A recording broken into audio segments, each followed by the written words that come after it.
The Hypocrite World Cup. Everyone's a winner. Before you criticise somebody, walk a mile in their shoes. That way, when you do criticise them, you'll be a mile away and you'll have their shoes. Yeah, it's an old one, but many of today's holier-than-thou types could do with hearing it. Not that it would lead to any self-reflection, never mind a change in their ways. Such people, mostly found in the comfortable, influential classes of high-income nations, are quite convinced of their righteousness.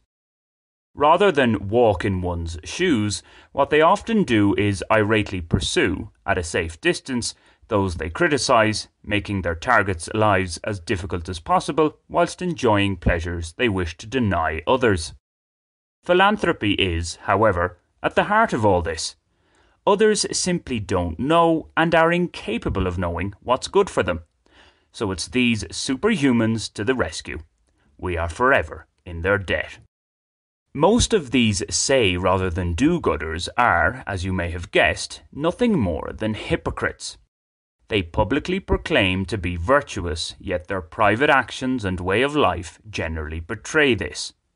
What they do have on their side, though, as a buffer to the many contradictions, are influence and power. When they defend freedom and liberty, it's on their terms only. Should they call for greater social control, vide pandemic lockdowns, it's for everyone else, not them. They are experts at seeing the faults and flaws in foreign lands, but are generally blind to them closer to home. See, for example, the likes of Jacinda Ardern and Justin Trudeau. Chinese suppression of protesters? An outrage. Canadian quashing of protesters? It's for the good of national security.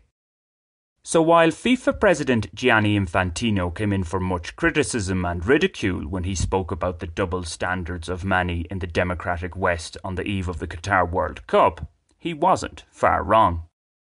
Getting lectures from FIFA on morals may seem a bit of a wild shot, so to put it, but the association is well steeped in immorality, so it does have, in a way, detailed knowledge of the subject area.